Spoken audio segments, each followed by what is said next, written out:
Iran और Israel के बीच ceasefire को लेकर जिस तरह से अमेरिका की तरफ दावे किए जा रहे हैं, इन दावों के बीच ही ईरान के सुप्रीम लीडर खामेनेई का एक हालिया ट्वीट काफी वायरल हो रहा है, जिसमें उन्होंने कह दिया है कि जो लोग ईरान के लोगों को जानते हैं, उसका इतिहास जानते हैं, वो ये भी जानते हैं कि ईरान कभी आत्मसमर्पण नहीं करता।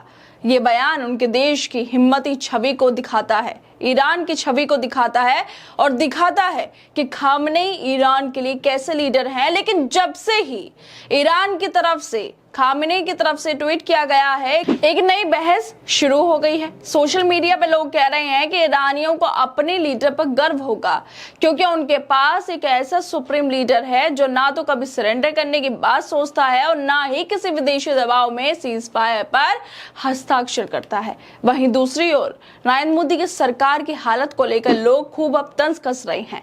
जहां अमेरिका की मध्यस्थता में भारत और पाकिस्तान के बीच सीजफायर हो गया, ट्रंप बार बार इस तरह के हर जगह हर तरफ ऐसे दावे कर रहे हैं। जब ईरान जैसा देश अपने सिद्धांतों पर अडिग रह सकता है, तो भारत जैसे बड़े लोकतांत्रिक देश को विदेशी मदद के भरोसे क्यों रहना पड़ा? क्यों अमेरिका को भारत पाक को लेकर सीजफायर का ट्वीट करना पड़ा?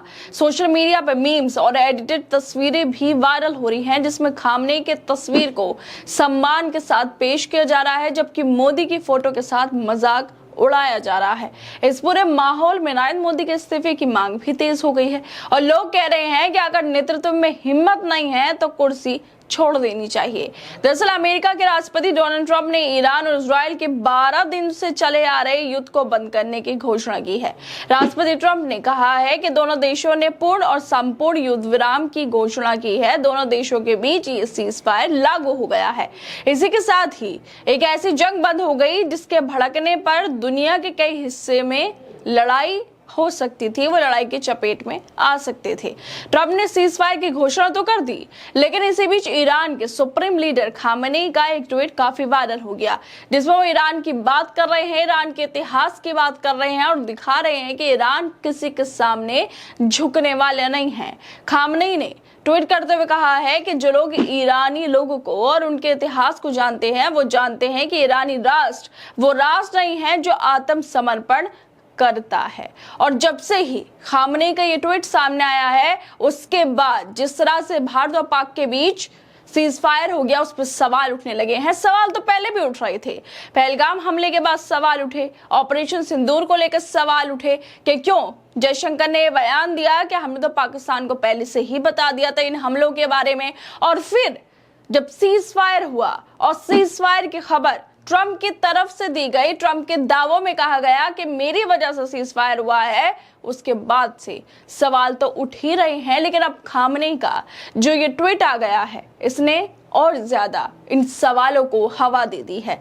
और इसी वजह से रिटायर्ड विंग कमांडर है अनुमा आचार्य, उन्होंने एक तस्वीर को शेयर किया है जिसको एडिट किया गया है। सबसे पहले ईरान के सुप्रीम लीडर खामेनेई का ट्वीट लगा है, जिसमें उन्होंने कहा है कि ईरान सरेंडर नहीं करता। उसके बाद नरेंद्र मोदी की फोटो को लगाया गया है और उसके फोटो के साथ लिखा है, जिनका जमीर जिंदा था वो बड़ी ताकतों से लड़ गए, मरे हुए जमीर वाले तो 3 दिन में ही सरेंडर कर गए। और फिर ट्रंप का ट्वीट लगा है, जिनमें उन्होंने भारत और पाकिस्तान के सीजफायर की जानकारी दी थी। सोचिए, इस तरह की तस्वीरों को इस तरह एडिट करके तस्वीरों को शेयर किया जा रहा है कि ईरान झुका नहीं, लेकिन नरेंद्र मोदी ने सिर्फ 3 दिन में ही सीजफायर पर हस्ताक्षर कर दिया। और इसी तस्वीर के साथ अनुमाचार्य लिखते हैं कि भारत के आत्मसम्मान और देश की सेनाओं के साथ खेल करने वाले प्रधानमंत्री को अब और फजीहत होने से पहले इस्तीफा दे देना चाहिए।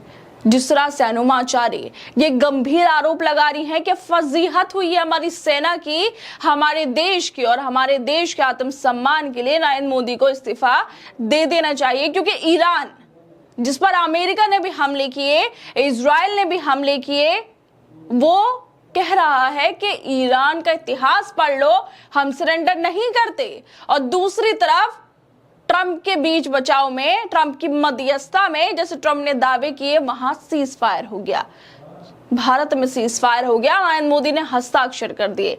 चुनावी नौटंकी करने में और युद्ध करने में जमीन आसमान का फर्क होता है। आप खुद सोचकर देखिए, अपने आप सोचकर भाषण बोलने में और टेलीप्रॉम्प्टर पर लिखे हुए भाषण को बोलने में भी फर्क होता है। और इसी फर्क के साथ जिस तरह से खामनेई ने ट्वीट कर दिया और दूसरी तरफ भारत पाकिस्तान के बीच ट्रंप ने ही ट्वीट किया था सीज फायर का, उसको लेकर अब आरटीआई एक्टिविस्ट हैं कुणाल शुक्ला, वो लिख रहे हैं कि ईरानियों को गर्व होता है कि उनके पास एक ऐसा सुप्रीम लीडर है जिसने ना तो सरेंडर किया ना ही सीज फायर पर हस्ताक्षर किए हैं। लेकिन दूसरी तरफ 10 मई को ट्रंप ने सबसे पहले ट्वीट कर दिया था कि सीज फायर हो चुका है भारत और पाकिस्तान के बीच में। जिस तरह से तनाव चल रहा था वो तनाव खत्म हो गया, वो हमले खत्म हो गए, वो सीज फायर क्योंकि हो चुका है।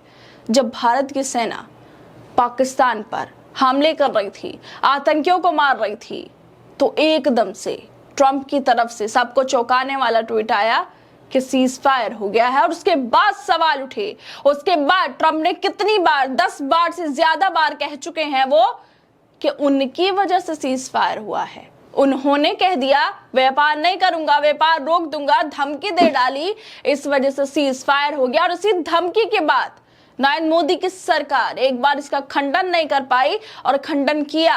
35 मिनट तक डोनाल्ड ट्रंप से बात की, ऐसे दावे किए गए, लेकिन इन दावों के बाद भी फिर एक बार डोनाल्ड ट्रंप ने बोल दिया कि सीज फायर तो मैंने ही कराया था। लेकिन दूसरी तरफ खामनेई ट्वीट कर रहे हैं कि ईरान सरेंडर नहीं करता। इस पूरे विवाद ने सोशल मीडिया पर गर्मा गर्म बहस छेड़ दी है, जहां खामनेई की हिम्मत और मोदी सरकार की नीतियों की तुलना खुलेआम हो रही है। लोग कह रहे हैं कि अगर एक छोटा सा देश, उसका लीडर इतना दृढ़ रह सकता है तो भारत जैसे विशाल राष्ट्र के नेता को भी अपनी शर्तों पर खड़ा होना चाहिए था, ना कि विदेशी मध्यस्थता पर निर्भर रहना चाहिए था।